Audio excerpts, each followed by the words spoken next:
اس کے دو جز ہیں. ایک جز کا تعلق اللہ تبارک و تعالی سے ہے اور دوسرے جز کا تعلق انسان سے. مسلم شریف کی ایک روایت ہے کہ آپ صلی اللہ علیہ وسلم نے فرمایا کہ جب میرا بندہ الحمدللہ رب العالمین کہتا ہے تو اللہ یہ فرماتا ہے کہ بندے نے میری حمد کی. اور جب بندہ الرحمن الرحیم کہتا ہے تو اللہ یہ فرماتا ہے کہ بندے نے میری تعریف کی. جب بندہ مالک یوم الدین کہتا ہے تو اللہ یہ فرماتا ہے کہ بندے نے میری بزرگی بیان کی. یہ شروع کی جو 3 آیتیں ہیں آپ کو پتہ چلا ہوگا کہ تینوں آیتوں کا تعلق اللہ تبارک و تعالی سے ہے. الحمدللہ رب العالمین، تمام تعریفیں اللہ کے لیے ہیں.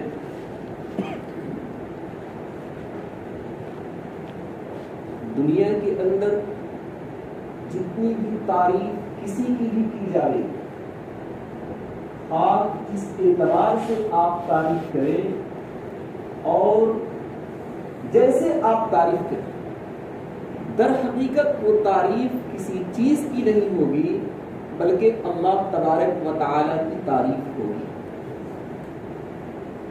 اس کو آپ یوں سمجھیں، ایک خوبصورت سی چیز آپ کو نظر آتی ہے، نقش و نگار بنایا ہوا آپ کو نظر آتا ہے.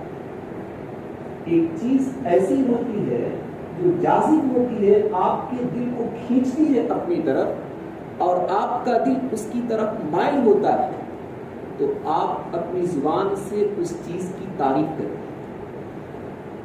لیکن یہ ویسے ہی ہے جیسا کہ آپ نے نقش و نگار کی تعریف کی، تو دراصل نقش و نگار کی تعریف نہیں ہے بلکہ نقش و نگار جس نے بنایا اس کی تعریف. ایسی آپ نے کسی چیز کی تعریف کی، کسی چیز کی خوبصورتی بیان کی، کسی چیز کی اچھی صفت بیان کی، تو دراصل اس کی تعریف نہیں ہوئی بلکہ اس کا بنانے والا اللہ تبارک و تعالی کی تعریف ہوئی. الحمدللہ رب العالمین. یہی سے ایک مسئلہ نکل کر آتا ہے، جب ساری تعریفیں اللہ تبارک و تعالی کے لیے ہیں تو جس کی تعریف ہوتی ہے پھر وہی عبادت کے لائق ہوتا ہے، اس کے علاوہ کوئی دوسرا شخص عبادت کے لائق نہیں ہوتا. تو پتہ یہ چلا کہ الحمدللہ رب العالمین اس مسئلے کی طرف اشارہ کر رہا ہے کہ عبادت کے لائق صرف اور صرف اللہ تبارک و تعالیٰ کی ذات ہے. اللہ تبارک و تعالیٰ کے علاوہ کسی اور کی عبادت اور پرستش نہیں کی جائے گی. رب العالمین پورے جہان کا پالنے والا ہے. رب کسی چیز کو اس کی تمام مصلحتوں کی رعایت کرتے ہوئے دھیرے دھیرے کمال تک پہنچا دینا، اس کا نام ہے تربیت اور اس کو کہتے ہیں رب. عالمین کے اندر صرف اور صرف یہ ہماری دنیا ہی نہیں ہے بلکہ لکھا ہے تفسیر کی کتابوں میں کہ عالمین کے اندر ہم انسان بھی آتے ہیں، جنات بھی آتے ہیں اور فرشتے بھی آتے ہیں، حیوانات بھی آتے ہیں، جمادات بھی آتے ہیں، نباتات بھی آتے ہیں، آسمان، زمین، جنت، دوزخ جتنی چیزیں ہیں یہ ساری چیزیں عالمین کے اندر آتی ہیں. تو اب اس کا مطلب یہ ہوا کہ ان ساری چیزوں کی تربیت کرنے والا اور کمال تک پہنچانے والا، اس کی تمام مصلحتوں کی رعایت کرتے ہوئے صرف اور صرف اللہ تبارک و تعالیٰ کی ذات ہے۔ امام رازی نے تو یہاں تک کہہ دیا ہے، جس عالم کے اندر تم زندگی گزار رہے ہیں، اس کے علاوہ دنیا کے اندر کچھ اور خالی حصہ، ان خالی حصوں کے اندر ایسی ہی عالم کی طرف 40,000 عالم آباد۔ کتنے؟ 40,000 عالم آباد۔ اور ایک دوسری تفسیر کے اندر یہ بات ملی کہ 40,000 نہیں بلکہ اس کا ڈبل کر دو، 80,000 عالم اس عالم کے علاوہ۔ ہماری اور آپ کی آنکھیں صرف اور صرف اسی عالم کو دیکھ رہی ہے، اس کے آگے کے عالم کی دیکھنے کی صلاحیت ہماری اور آپ کی آنکھوں کے اندر نہیں ہے، جس کی وجہ سے ہم اس عالم کو نہیں دیکھتے۔ تھوڑا سا اعتراض بھی سمجھ میں آتا ہے کہ جو 40,000 یا 80,000 عالم کی بات کی جا رہی ہے، وہاں آب و ہوا ایسی نہیں ہے کہ اللہ کی مخلوق اس میں زندگی گزار سکے۔ لیکن امام رازی نے اس مسئلے کو بہت اچھی طرح حل کیا۔ اللہ تبارک و تعالی جس عالم کے اندر جیسی مخلوق کو رکھا ہے، اس مخلوق کے مطابق آب و ہوا بھی پیدا کی۔ ہم اس عالم کے اندر ہماری کیا کیا چیزوں کی ضرورت ہے، اللہ تبارک و تعالیٰ ہمارے مناسب پیدا ہے۔ دوسرے عالم کے اندر جو مخلوقات آباد ہیں، کوئی ضروری نہیں ہے کہ جو ہمیں چیزوں کی ضرورت پڑتی ہوگی وہی ساری چیزیں ان مخلوقات کو ضرورت پڑتی ہوگی، بلکہ اس سے ہٹ کر ضرورت پڑتی ہے تو اللہ تبارک و تعالیٰ اپنی قدرت سے ان ساری چیزوں کو بھی وہاں پیدا کر رہے ہیں، جس کی وجہ سے وہ ساری مخلوقات اس عالم کے اندر زندگی گزار رہی ہیں۔ الغرض جتنے عالم ہیں، چاہے ہمیں اور آپ کو نظر آئے یا نہ آئے، ان سارے عالم اور ان ساری جہان کا پالنہار اور تربیت کرنے والا اللہ تبارک و تعالیٰ کی ذات ہے، اس کے علاوہ اور کسی کی ذات نہیں۔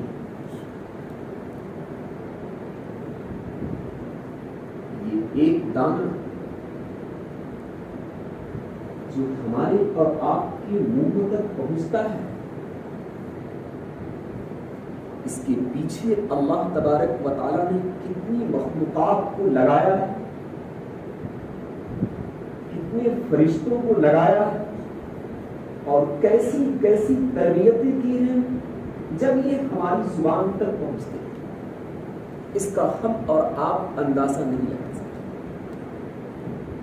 اس کے بدلے میں اللہ تبارک و تعالیٰ نے ہم سے کیا فرمایا کہ میرے بندو، تم ہماری تربیت کو دیکھ نہیں رہے، ہم کیسی تربیت کرتے ہیں اور کیسے تمہارے تک ہم دانے کو پہنچاتے ہیں، صرف ایک کام کرو، وَمَا خَلَقْتُ الْجِنَّ وَالْإِنسَ إِلَّا لِيَعْبُدُونِ۔ ہمارے ذمے ساری ضروریات مہیا کرنا ہے، ساری تیاریاں ہمارے ذمے ہیں، ہر ایک چیز کی تربیت، خود تمہاری تربیت ہمارے ذمے ہے کہ تم بچپن میں کیسے زندگی گزارو گے، اس سے بھی پہلے ماں کے پیٹ میں تمہیں کس چیز کی ضرورت ہے، اور بچپن کے بعد جب جوان ہوو گے تو تم کیسے زندگی گزارو گے، تمہارے لیے کس چیز کی ضرورت ہے، پھر بڑھاپے کو پہنچو گے تو تم کیسے زندگی گزارو گے، تمہارے لیے اس وقت کس چیز کی ضرورت ہے۔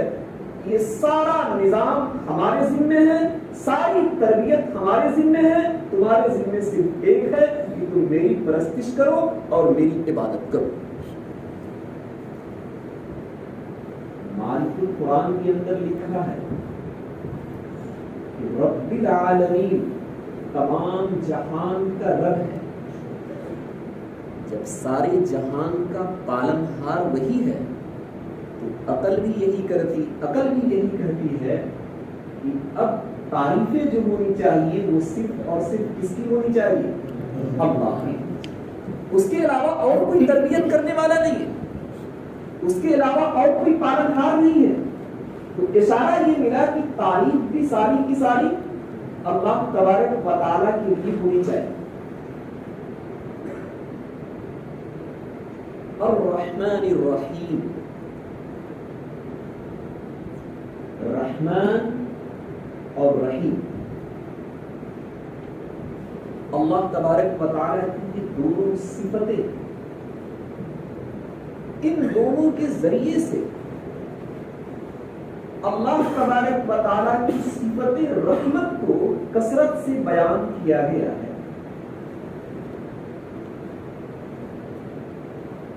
اس آیت کا کیا مطلب؟ اس آیت کا مطلب یہ ہے کہ پورے جہان کی تربیت کرنے والا اور پورے جہان کا پالنہار اور پالنے کی ذمہ داری جو اللہ نے لے رکھی ہے رب العالمین، یہ کوئی اس کے لیے مجبوری نہیں ہے کہ وہ مجبور ہے پالنہار ہونے پر، وہ مجبور ہے ان ساری چیزوں کی تربیت کرنے پر. ایسی کوئی مجبوری نہیں ہے. کیوں؟ اس کے ذمہ ہے الرحمن، بڑا رحم کرنے والا، الرحیم، بڑا مہربان. اس کی رحمت اور اس کی مہربانی کا تقاضا یہ ہے کہ وہ سارے جہان کا پالنہار ہے. ورنہ تو اگر نہ پالے اور نہ تربیت کرے کسی کی تو کوئی شخص اس پر انگلی نہیں اٹھا سکتا اور کوئی شخص اسے بدنام نہیں کر سکتا. مالک یوم الدین،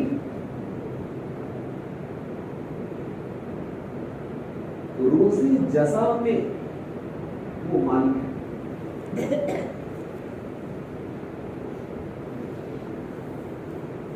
روزی جزا اور ایسی اللہ تبارک و تعالیٰ کا مالک ہونا، ان دونوں چیزوں کو سمجھنے کی ضرورت ہے. دنیا کے اندر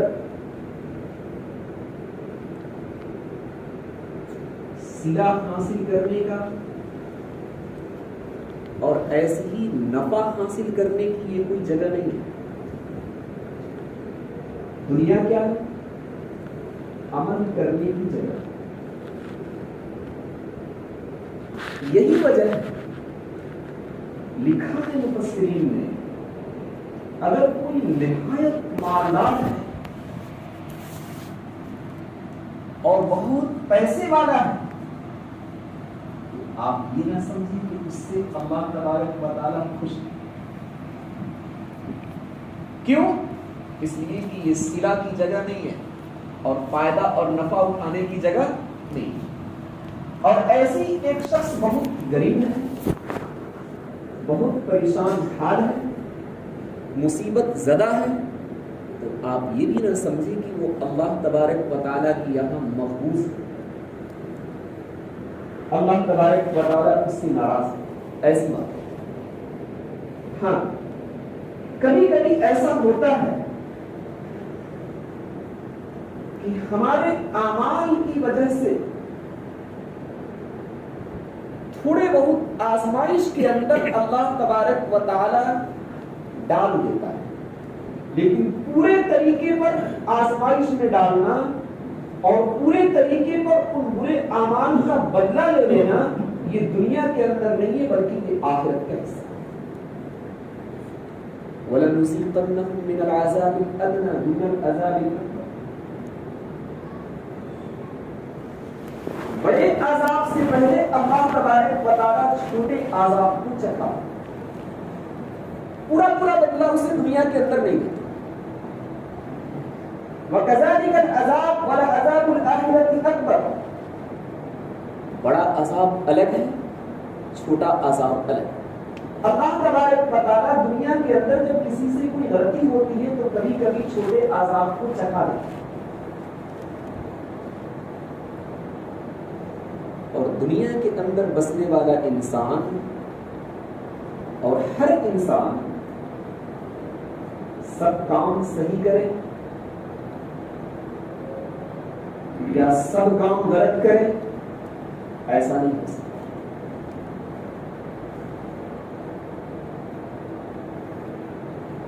وما يستوي الأعمى والبصير والذين آمنوا وعملوا الصالحات ولا المسيء. یہ الفاظ قرآن کے اندر آتے ہیں. اندھے اور آنکھ والے یہ دونوں برابر نہیں ہو سکتے. ایسی نیک عمل کرنے والے اور برے عمل کرنے والے یہ دونوں برابر نہیں ہو سکتے. اب جب دنیا کے اندر کچھ نیک عمل کرنے والے بھی ہیں اور کچھ برے عمل کرنے والے بھی ہیں اور ہر ایک برائی کا بدلہ اور ہر ایک اچھائی کا بدلہ اللہ تبارک و تعالیٰ پورے طریقے پر اس دنیا کے اندر دے دے، ایسا بھی نہیں ہے. تو عقل بھی یہ کہتی ہے کہ کوئی ایسا دن ہونا چاہیے جہاں پر ایک انسان کو جو اس نے اچھا عمل کیا اس کا بدلہ دیا جائے اور ایسی جو برا عمل کیا اس کا بھی بدلہ دیا جائے. عقل کے تقاضے سے یہ بات سمجھ میں آتی ہے کہ روز جزا یعنی قیامت کا دن ہونا چاہیے تاکہ انسان کو اچھا بدلہ مل سکے اور ایسی برا بدلہ بھی مل سکے. تو اللہ تبارک و تعالیٰ نے فرمایا کہ روز جزا کے دن وہ مالک ہے.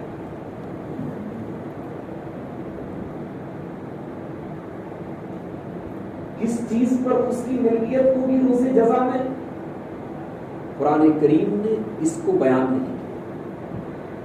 عام چھوڑ روز جزا میں پوری کائنات پر اس کی ملکیت اور پورے امور پر اس کی ملکیت. ایک سوال ذہن میں آتا ہے کہ اللہ تبارک و تعالیٰ کو ہر وقت ہر چیز کا مالک ہے یا نہیں؟ بالکل. پھر روز جزا میں وہ مالک ہوگا. خاص طور سے اس کو الگ سے بیان کرنے کی کیا ضرورت تھی؟ وہ تو ہر چیز کا مالک اور ہر وقت مالک. اللہ تبارک و تعالیٰ نے اس سے ایک مسئلے کو سمجھایا. دنیا کے اندر بھی دیکھا جاتا ہے کہ لوگ مالدار قسم کے آباد ہیں. ان کے پاس مالوں کی کثرت ہے، ان کے پاس زمین کی کثرت ہے، جائیداد کی کثرت ہے، بہت سارے کاروبار کی کثرت ہے، بہت سارے کارخانے ہیں، بہت سارے آفس ہیں، بہت ساری کمپنیاں چلتی ہیں، بہت سارے ان کے تعلقات ہیں. اللہ تبارک و تعالیٰ نے فرمایا کہ ان ساری چیزوں کی وجہ سے تم غرور اور تکبر میں مت جاؤ. کیوں؟ ایک دن ایسا آئے گا کہ ان ساری چیزوں کی ذرہ برابر کا تو مالک نہیں ہوگے گے. مالک یوم الدین صرف اور صرف کون مالک ہوئے گا؟ نہیں، اور کوئی دوسرا مالک. ایاک نعبد و ایاک نستعین. 3 آیتیں گزر گئی.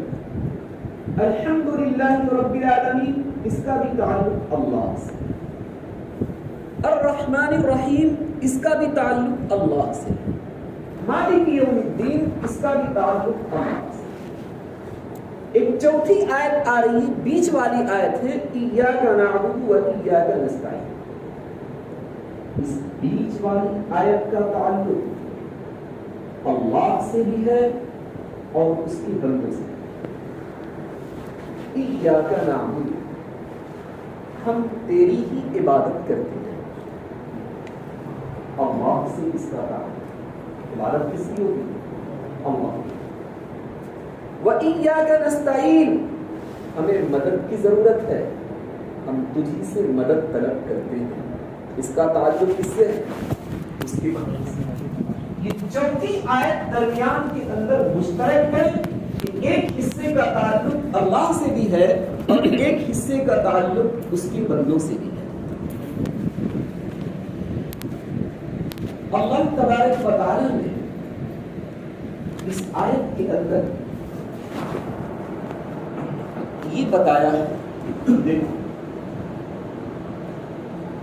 الحمدللہ رب العالمین الرحمن الرحیم مالک یوم الدین. انسان کے 3 دور ہوا کرتے ہیں. ایک بچپنے کا دور ہوتا ہے جسے بلکہ یوں کہہ لیا جائے ایک ماضی کا دور ہوتا ہے, ایک حال کا دور ہوتا ہے اور ایک مستقبل کا دور. اللہ تبارک و تعالیٰ نے فرمایا ہم سارے جہان کا پالنے والے ہیں, تمہارے ساتھ میں نے کیا کیا,